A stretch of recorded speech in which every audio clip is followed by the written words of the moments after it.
and welcome to the Phoenix DevOps meetup. And today, Erin, Jason, and Joe will be presenting on how to implement compliance with automation. Take it away, Erin. Yes, so Jason's actually going to start. Yeah, no, thank you for the introduction, Steve. And I wanted to mention that, attending the Phoenix DevOps, it seemed like a great opportunity to share something that we've done with a client, and it's a real world situation. So thank you guys for attending. And I'll just go ahead and start off with, my name is Jason Lutz, and I work with Contino, as well as Erin Brock and Joe Bennet. And so we're out of the East Coast mostly, but we're expanding in the United States. And basically, we help highly regulated enterprises do a measurable transformation and their adoption of enterprise DevOps, cloud native computing, and data platform. So we don't want to make this a sales slide, but I just wanted to give you some context of who we are and how we found ourselves here today.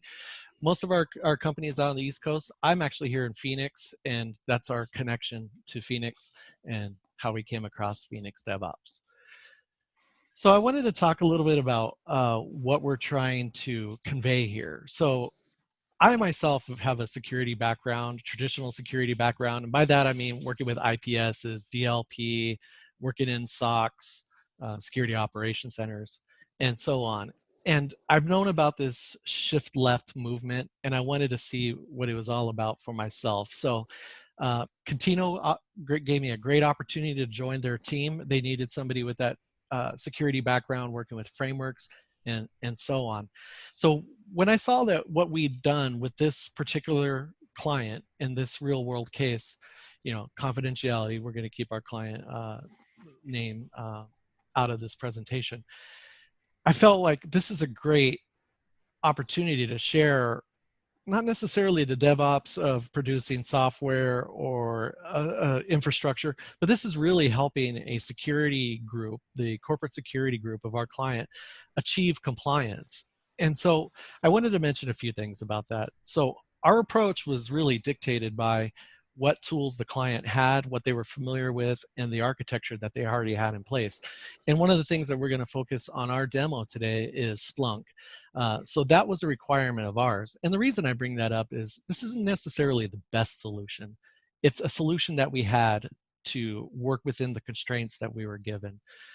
So this is going to be a real world demo. We like the risk, and we want to see if this works in front of everybody, and we're willing to put it on the line and do a real world demo against the traditional knowledge here.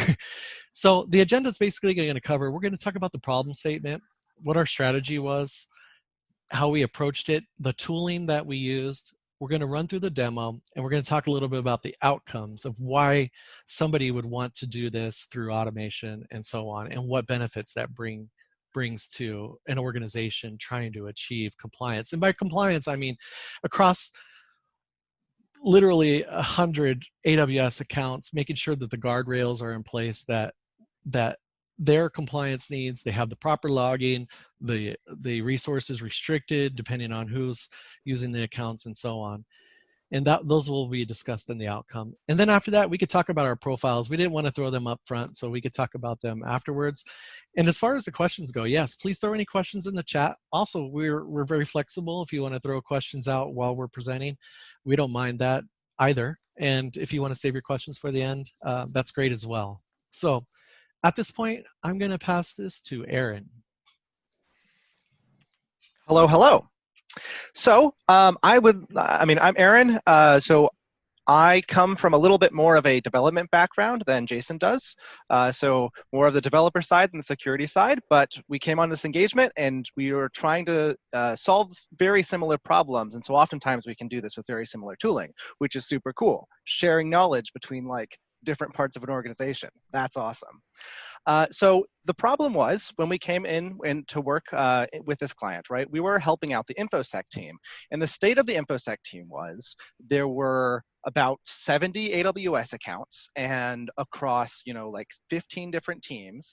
And they didn't know the state of compliance for a lot of them. Some of them they did know was compliant. Some of them they knew was non-compliant. And the process of taking one of these non-compliant accounts and making them compliant looked a little bit something like this. So as you can see, it's a little bit of a complicated process, right? And it required, multiple people across different silos of this organization. There are a lot of manual steps that involve going and emailing someone to go and create this thing for you, and yada yada. And the time from being non-compliant to being compliant could be weeks or months, or in some cases years, or never. And that's why there still were some non-compliant accounts. So the whole idea is we wanted to transform this into a way that these teams could work together in an asynchronous manner as opposed to, having all of these blocked operations. So to do this, we adopted a sort of GitOps mentality where each of these teams could define what a compliant account looks like from their perspective. So, in theory, the Splunk team could define, what kind of logging needs to be enabled. Your compliance team can define the rules that, the AWS rules that need to be applied. And then in order to onboard account, all you have to do is just add this account to the repository, and it will just take those definitions and apply it to that account through some sort of like CI/CD automation stuff. So that problem from before, the way that we tying it back, the way that we went about solving it is we looked for a team that would be the most malleable to some automation, because as we all know, the hardest problem is in fact always the people. And so once we did that, we went through the process of creating a proof of concept and taking some of those non-compliant accounts within that one team to becoming compliant. And then with the hopes or with the plan of rolling this out to other teams, and that can be done fairly straightforward now, right? So a real selling point of this is this can be adopted gradually, because mountains don't move in a day, right? So it's really important that you set up your strategy to have this gradual rollout. So with that, I'm going to pass it off to Joe, and he's going to talk a little bit about the tools that we used and that kind of fun stuff. All right, so here's a list of the tools that we had. So we used Terraform as the infrastructure as code. That was basically what was run. GitHub was the repository source where everything was working in and where all of the teams can work and collaborate together. Jenkins was our CI/CD server that actually implemented the code in AWS, and Splunk was where all the logs were output into. Now with Splunk, our client had utilized an open source project that Splunk put out. It's called Trumpet. Now, what Trumpet did was it essentially created a CloudFormations template to create all the resources that it needed, which was a Kinesis fire hose and as well as tying together. So this is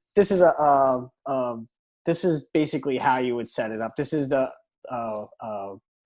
HTML for Trumpet. It's basically you would input an HCC token and an endpoint, which I'll talk about later, as well as defining the actual resources that you want to have logging. So you could do logging for AWS config notifications. You could do it for CloudTrails, flow logs, CloudWatch logs, or even events. And one of the particular events that we used was guard duty.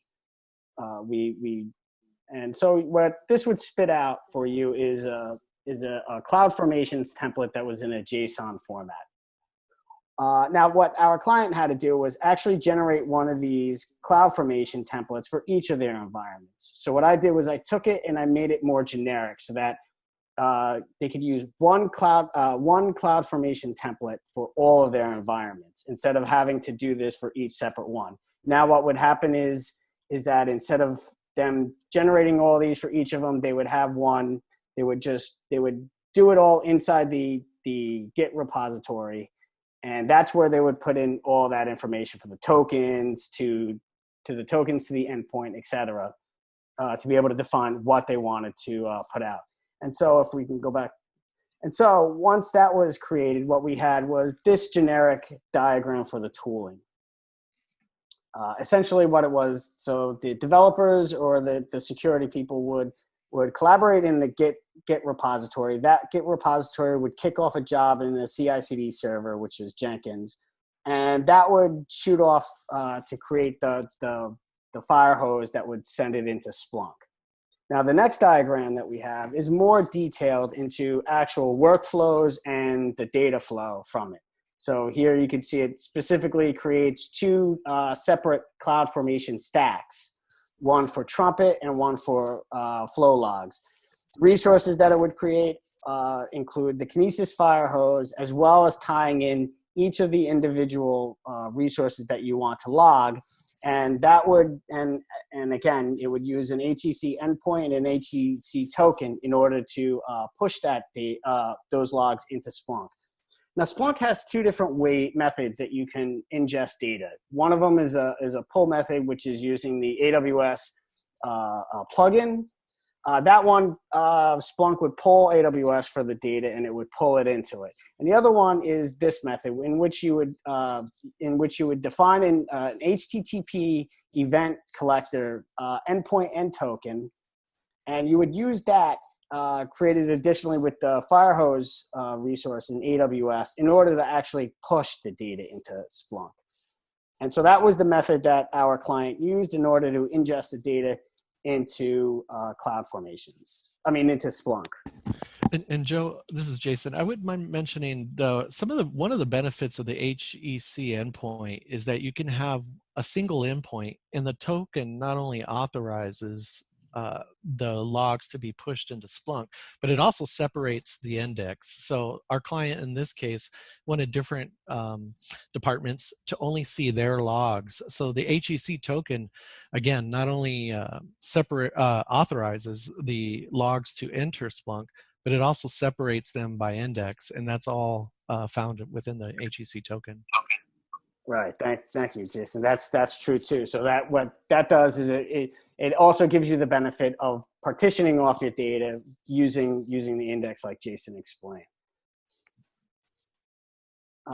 So with that, I'm going to hand this back to Erin so that he can kick off our demo. So demo time, and as always, when you start a demo, you must first give us offering to the demo gods to hope that everything goes smoothly. So we shall see. It'll be a fun adventure. Before we jump into this, I want to just kind of reiterate what Joe said about this from a little higher level, right? Where we had this definition of what a compliant account was. And in our example, that meant that logging was enabled to Splunk. We also had actually a separate rule that we needed, which was we had to have certain AWS config rules enabled. Now, for those who aren't familiar with what AWS config rules are, you can think of it kind of like some arbitrary script that you can run that says whether or not a given resource is compliant. And if it's not compliant, you can optionally have some other script that'll configure it.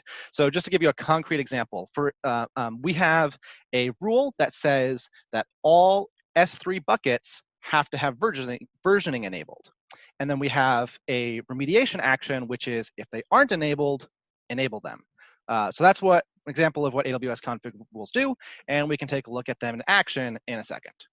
So this is our Terraform repository. So this contains the definition of what a compliant account is. We have the modules for the AWS config rules and the AWS Splunk integration, and we'll dive a little deeper into this a little bit later when our code's actually running, because that takes a while. So yeah. So what we can do is say, I want to take some account that is non-compliant and make it compliant. What you can do is you can come into your main.tf file, and here we can see we have a definition for Joe's account, which says, hey, Joe's account, we're going to make that a managed account, and it's going to be nice and happy and compliant. That's already done. That's super cool. So to onboard a new account, all you would need to do is just take this definition, and we can make a new copy of it, and we're going to call this Erin's account. Cool.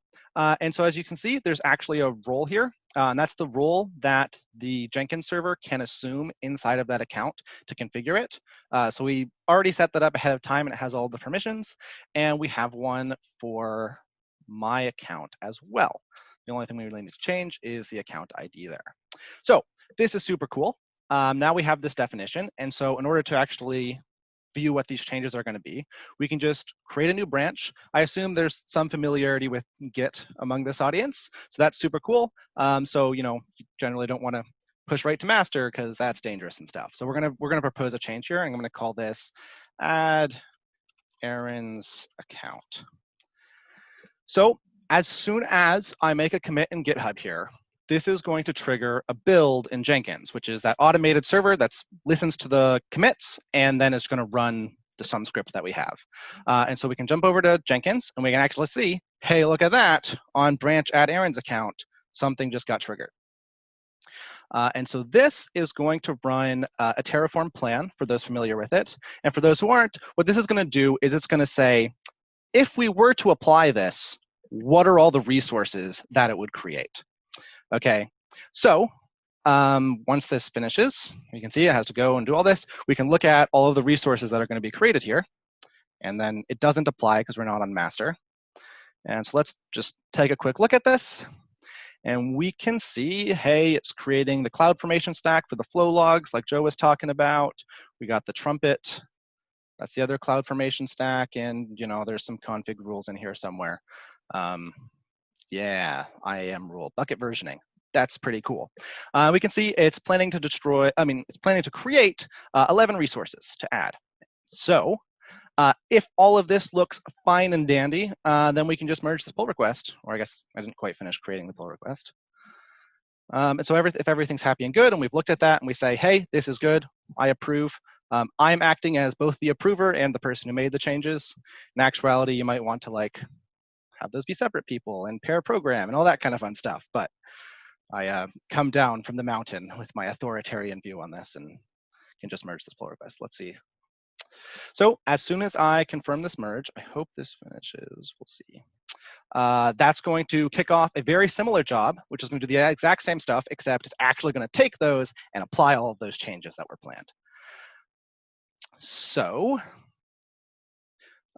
let's hope that this works and we can see the job run. Okay. Awesome. So this is going to take a little while. This is a great time if there are any questions or things like that. And we're also going to go and dive into the Git repository if there are none. Actually, real quick, one other thing I want to look at is we can actually see this is the account, and we don't have any CloudFormation stacks, and we don't have any AWS config rules at the moment. You can see there's add rule.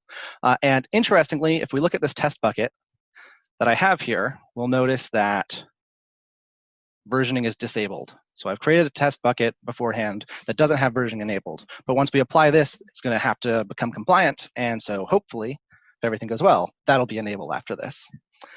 Awesome. Okay. So yeah, nice happy little break here while this is applying. It takes a few minutes. So any questions, comments, concerns, koalas?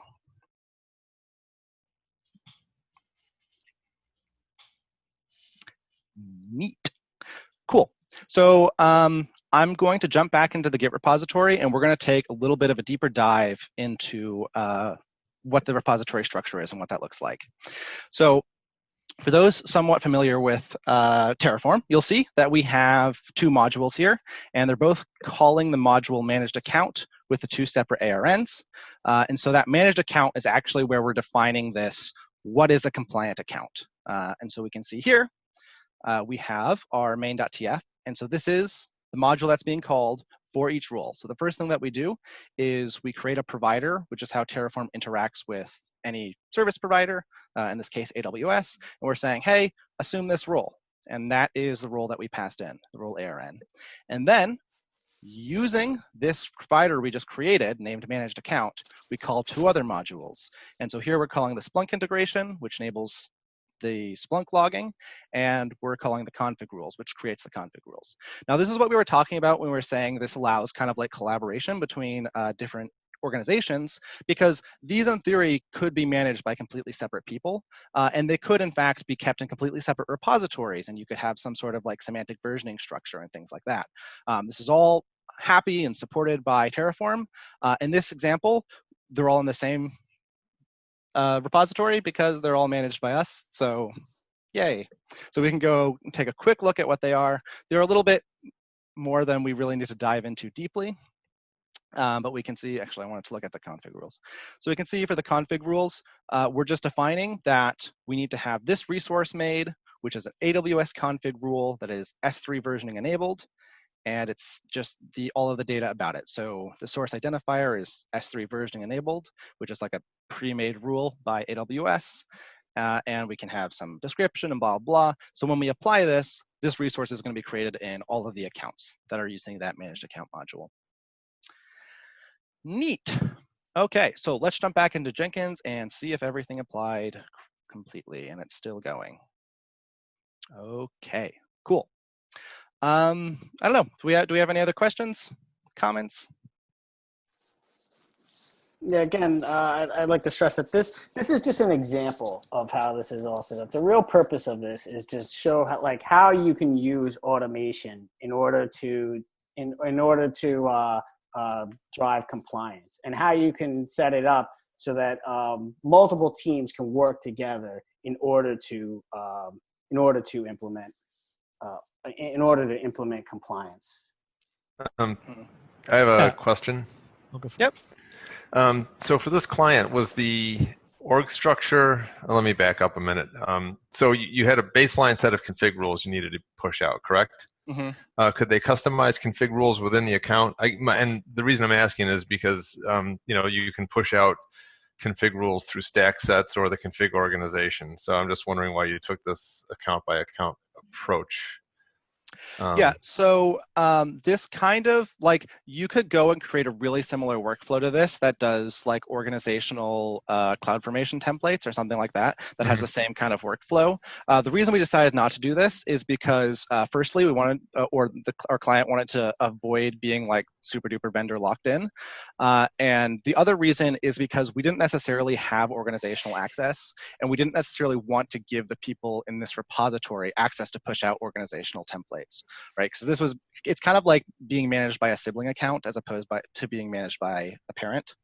Okay. And that's kind of why we have this like gradual rollout of, I can go to a team and say, hey, can you guys make me this role inside of your account?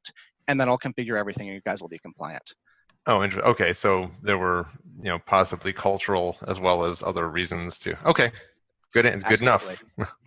Yeah. Again, depending on the situation, avoiding vendor lock-in but still using CloudFormation templates being called by Terraform, is that?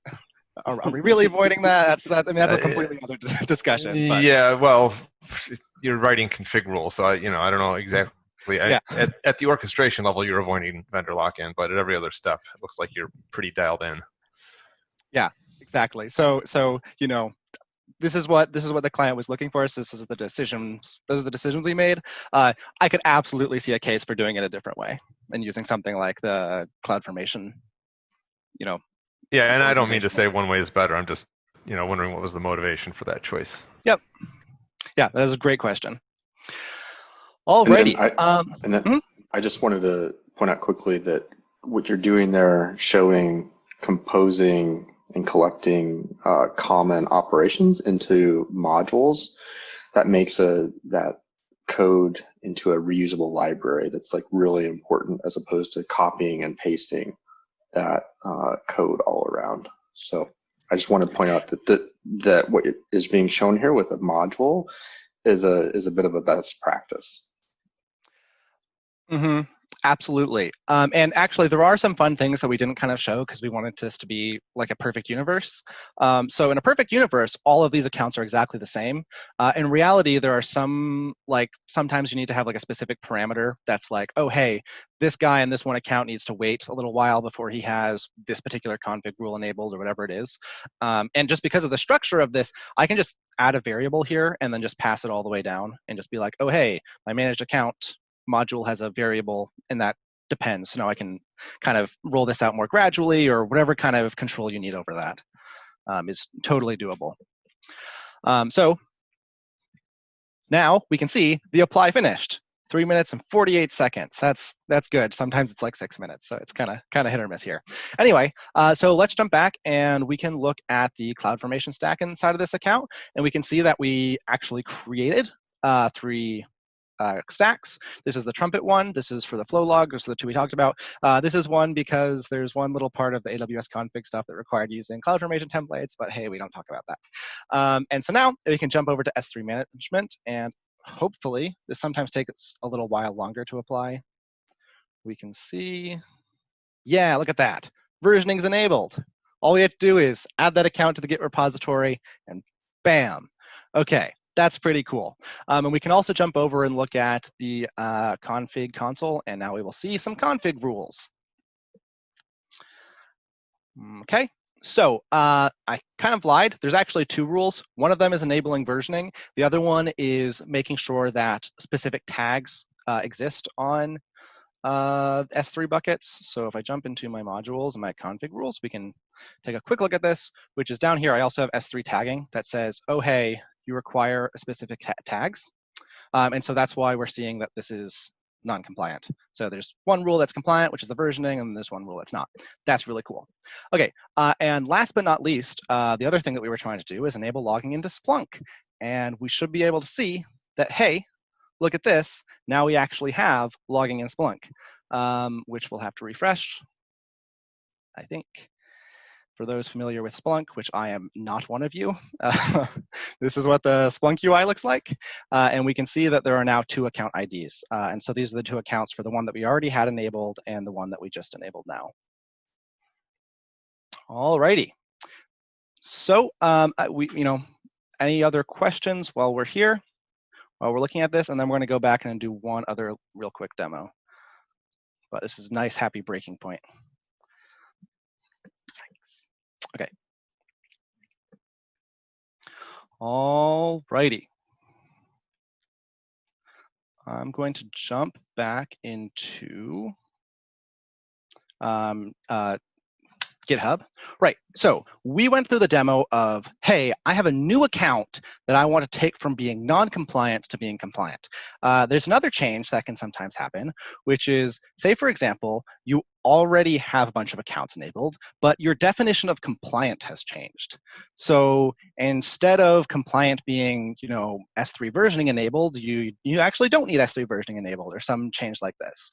And so another great advantage of this wonderful module structure that we have is I only have to make this change in one place, and then we can see the changes be propagated everywhere. So if I jump into modules, and I'm going to use config rules because it's a lot easier to interact with than Splunk is at times, we can just take one of these rules and, I don't know, remove it, I guess. That'd be fun. Yeah. So we're going to change this so that we no longer need the S3 versioning enabled. Let me come into Jenkins. Ooh, something failed.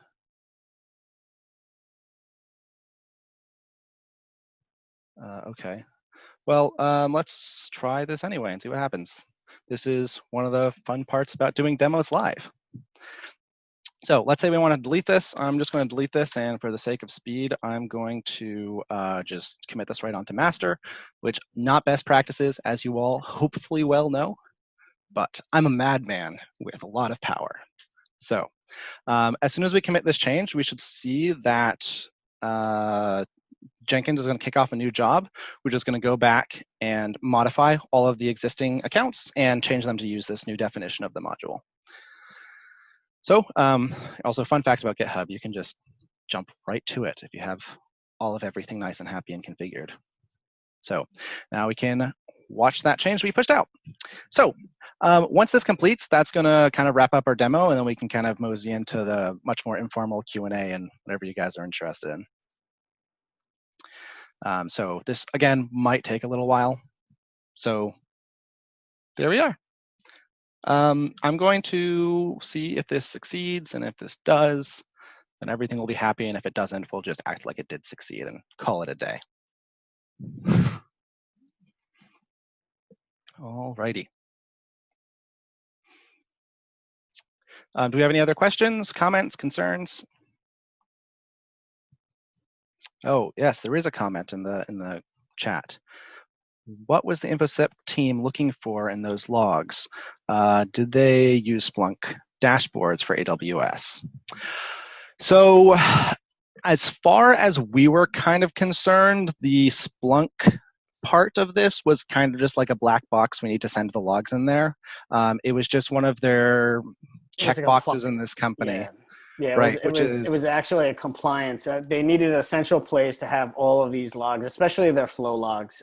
They wanted it all in one area, and they wanted it guaranteed to be in one area. It was basically like Erin said, a check on a checkbox, a check in a box. You could definitely tell the client main interest was enabling these logs across his accounts. It must have been a major finding.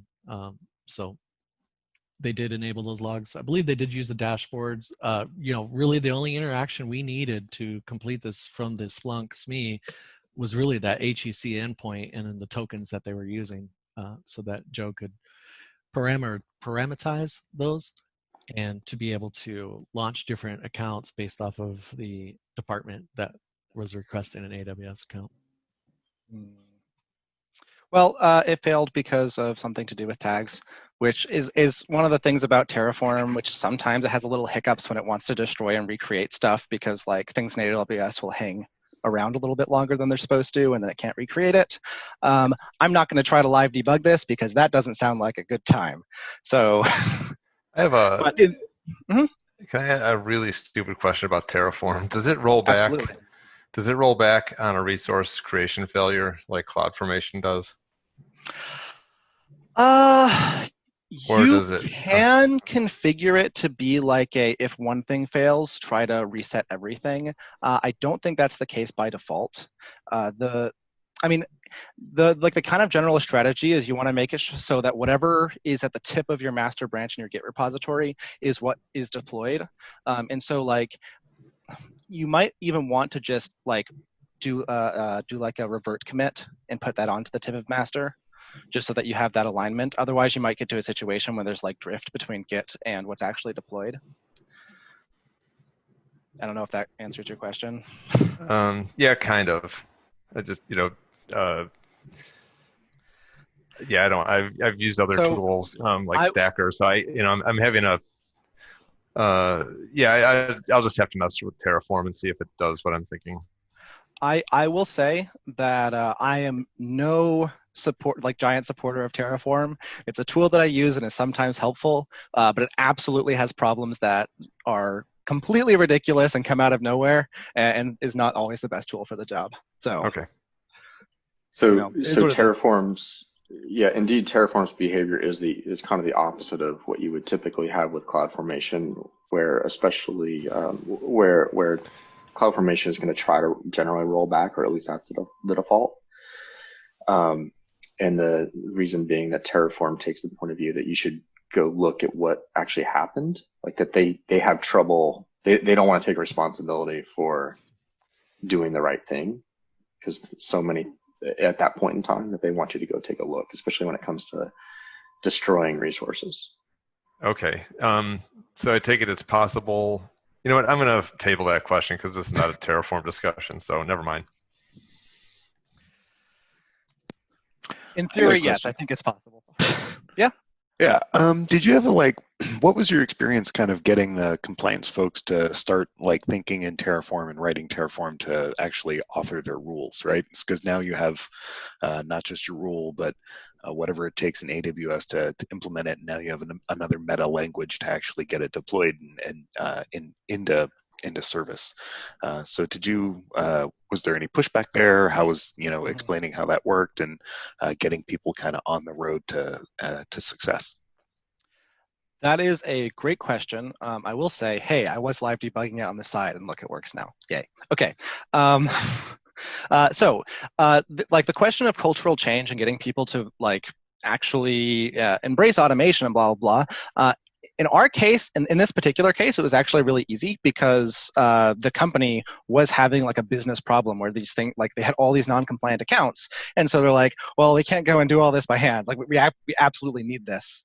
And so by the time we were already there, right, it was like an easy sell. It's like, yeah, okay, so here's how we're going to help you automate this. They already saw the need. In companies that obviously haven't like gone through this transition or don't have this huge pain point, it can be a little bit more of a tricky situation. And this kind of just comes back to all of the same reasons that like a developer wants continuous deployment. Those things apply to a security team for the exact same reason. Like the reason that we do this in Git is because we get that wonderful ability to like go and look at the changes and see everything that's happened over time, and I can go and make a branch. Like that's why Linus originally made Git, right? And so like those same advantages will apply here. So if you're looking for like language to talk to your coworkers or your manager or whatever it is, I find it really helpful that like you can kind of reach outside of your silo and be like, hey, why should a developer use a CI/CD? And then just take that and be like, same exact thing, except swap out application with security compliance, and like it'll all work. Yeah, I don't. Oh, Go ahead. Sorry, I Mark. didn't mean to. Do you even need to make that argument anymore? Because PAC, I'm assuming is policy as code. Yes. In your repo. So, is this a philosophical argument you need to make at this point in time? I will say it's going to depend on your company greatly, and some of the companies that we've worked with, absolutely this is something you need to make. They're, like I don't want to like generalize here, but like there's some security organizations within companies that are just like, hey, we have our tools that run our scans, and that's all we need to do. And it's like, oh, well, we have no way of tracking this over time, and blah, blah, blah. And they're like, there are all these things that they just don't see a need for because they haven't, I don't know, had the pain point there. And, they still go and manually configure compliance. It's like, hey, maybe you did something wrong. Humans aren't great at being super consistent. That's just yeah. A lot of times with organizations, it's the pain, the pain of the pain of not changing has to be greater than the pain of change in a lot of cases. That's an excellent point. Yeah, there's wonderful XKCD on this. But continue. And there's a couple objections that I run into. One is that security teams sometimes think that standardizing a process like this across the organization like isn't possible or isn't practical. Like that they won't be able to succeed is one thing, which is actually one of the reasons I love like why this talk is important. It's like it's social proof. And two, sometimes and there was a hint of it, sometimes the focus is on like, well, they understand this old world, and but they actually don't quite know that the VPC logs maybe aren't as important as the CloudTrail logs and like IAM activity in AWS. And so sometimes you have to like teach people about that. Hi there. Hey. I have what I think is a higher level question.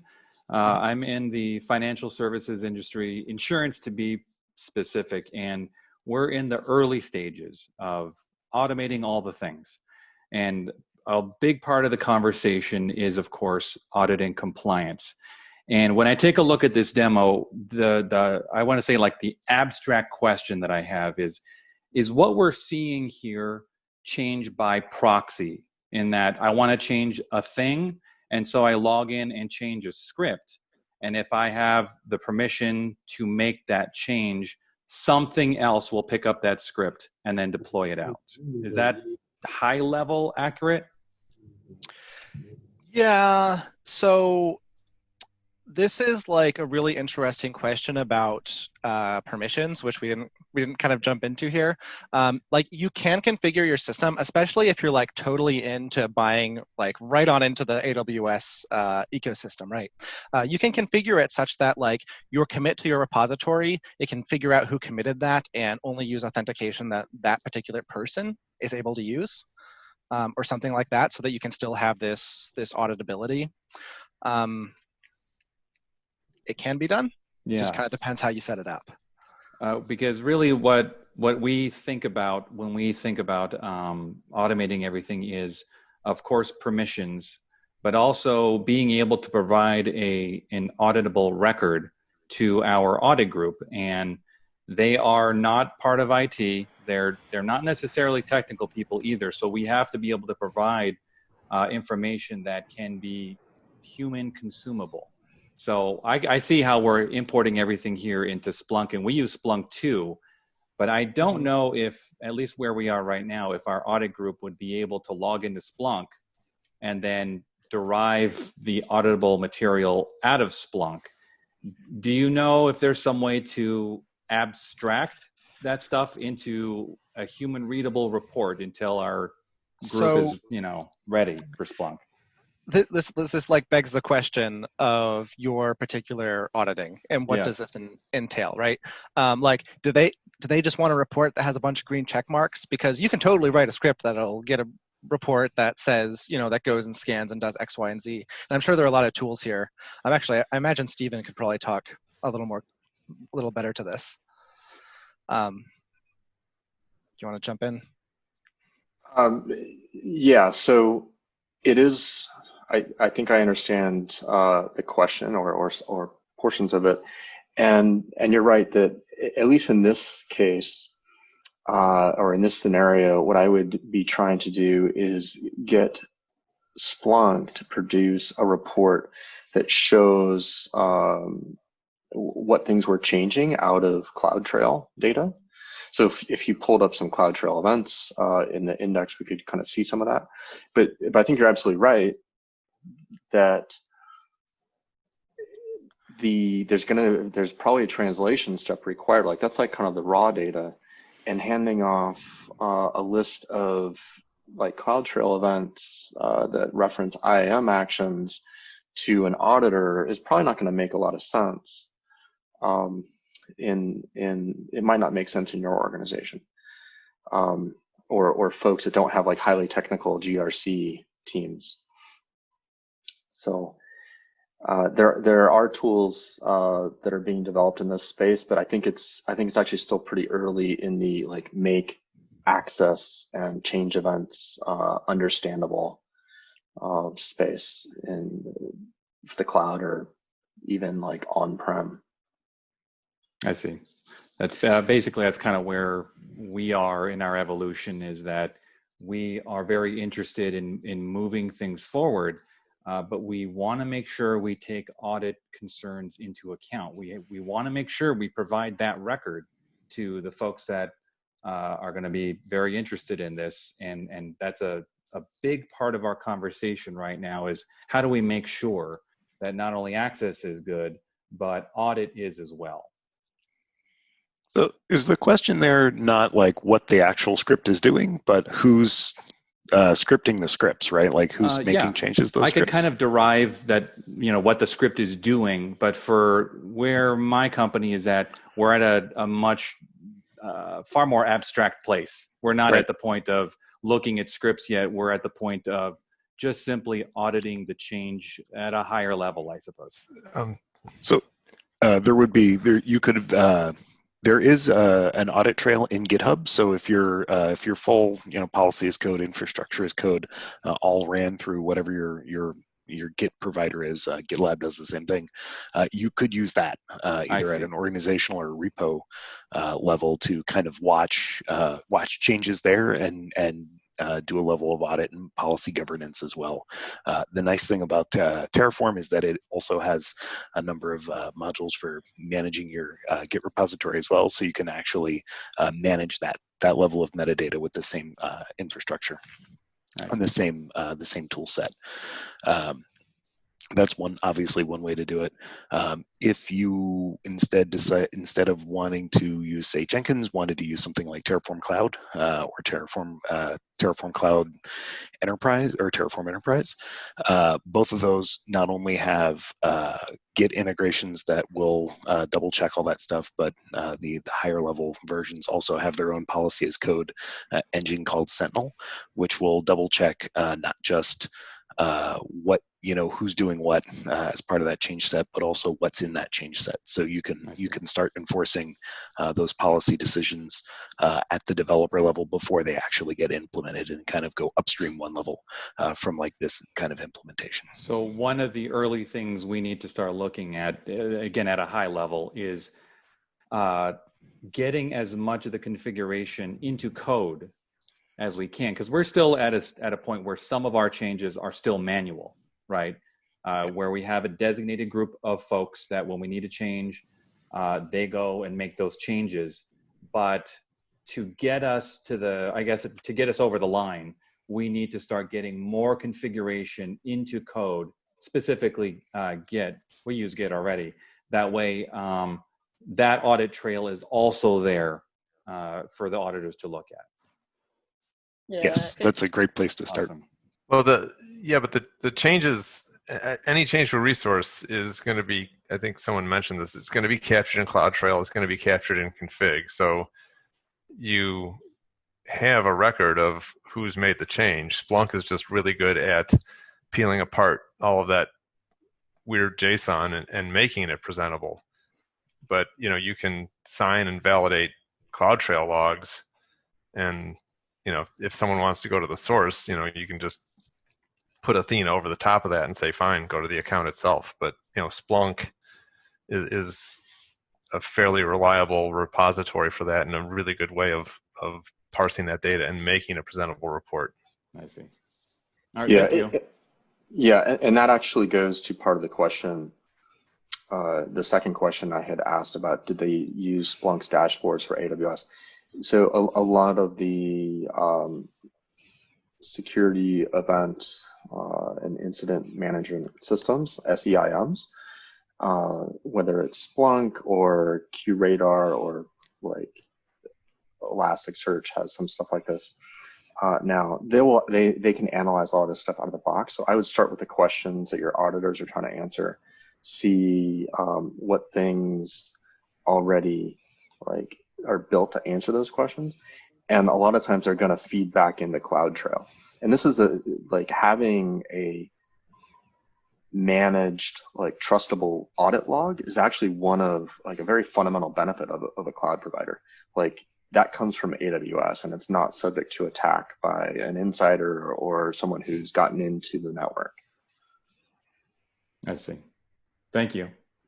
Yeah, and I just wanted to add, if you're just jumping into this, the best thing to do is exactly how, from my point of view, is how we did it too. You start small, start with a team that's really that's willing to go along with these changes, and then you can use that as a test bed to build on top of. So, you can instead of trying to tackle everything all at once, if you just start off with certain teams, and then you can work your way up.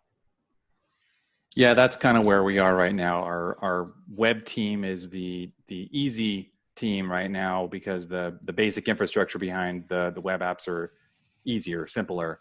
And once we get our feet wet, we're thinking the larger core systems are the ones that will take more time and take more effort, and we'll need to address all of the audit concerns around that as well.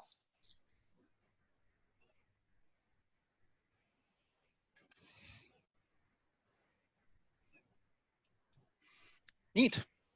Excellent questions. Should we move to close out the slide deck? Well, yeah, we do have a few more slides. Outcomes.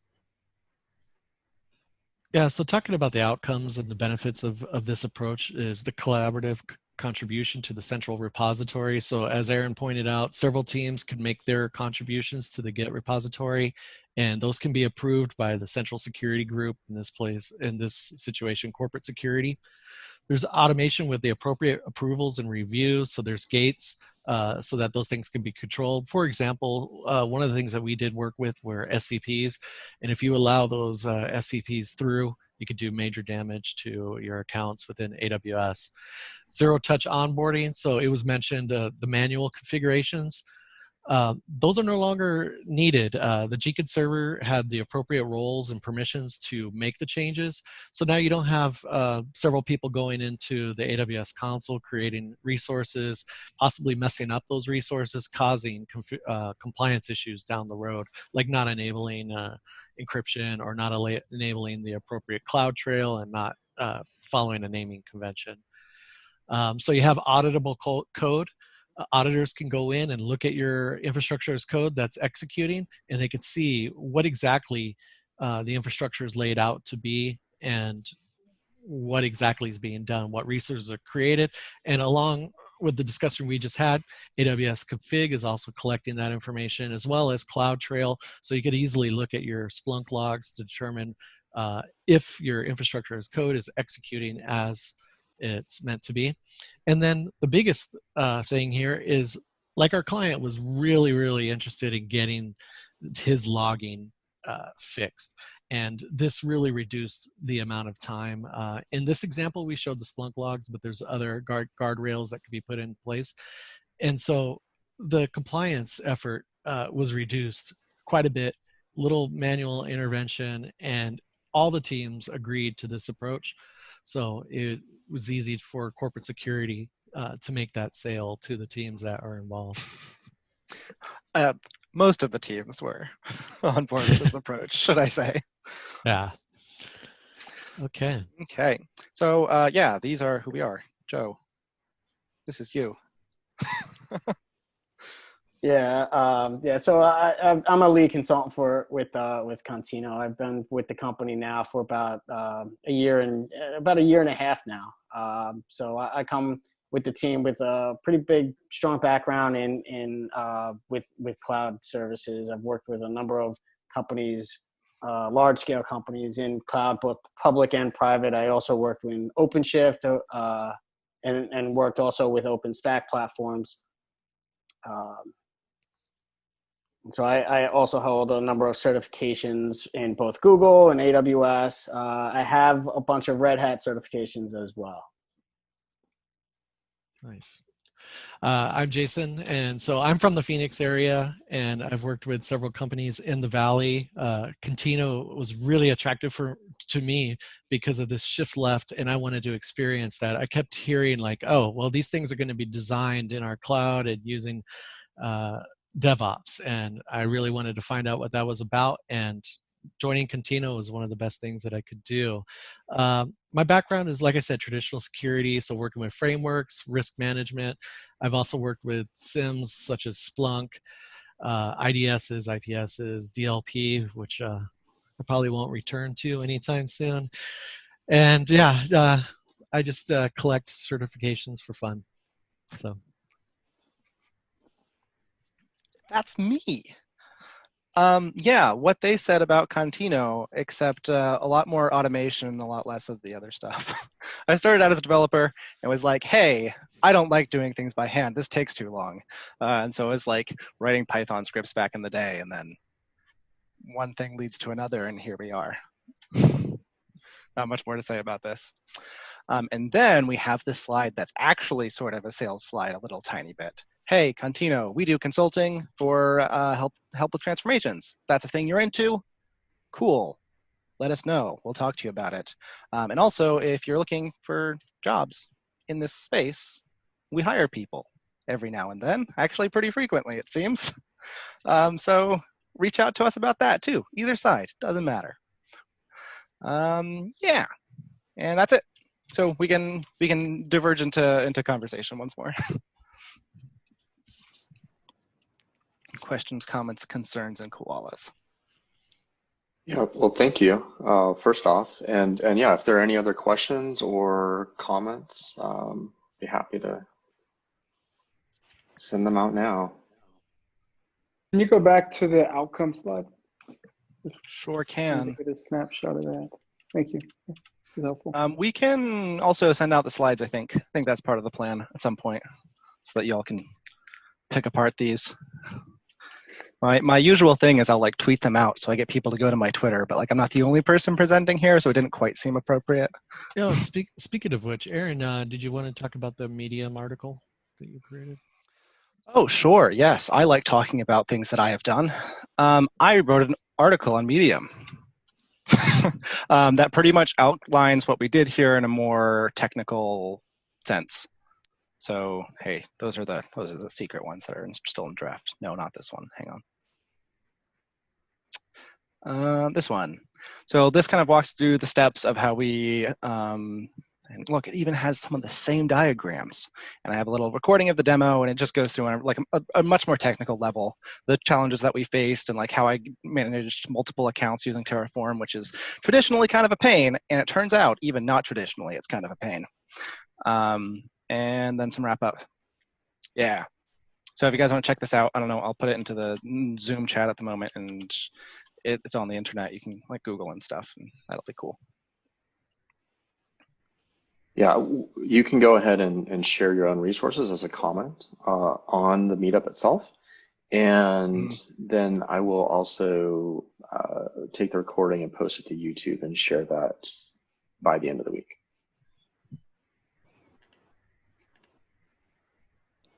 Awesome. Well, thanks, Stephen. Yeah, well, thank you. I know that this, thank you for sharing all this. The learnings are great, especially around interacting with a real live organization. Like code is much easier, and APIs are generally easier than people. So that's great. Okay, well, thank you so much. And yeah, we'll get the resources out. Is there anything else that anybody